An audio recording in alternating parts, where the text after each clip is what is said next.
សំដីដំរីសំខាន់គេតែងយកភ្លុក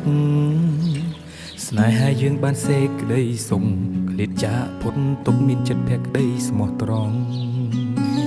ចិត្តស្មោះស្ម័គ្រមិនឈ្នះទឹកប្រាក់បុណ្យសក្កិត្តិយសជារឿងអស្ចា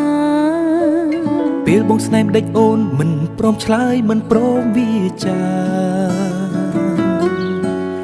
ឃ្លានឆ្ងាញ់គឺជារឿងធម្មតា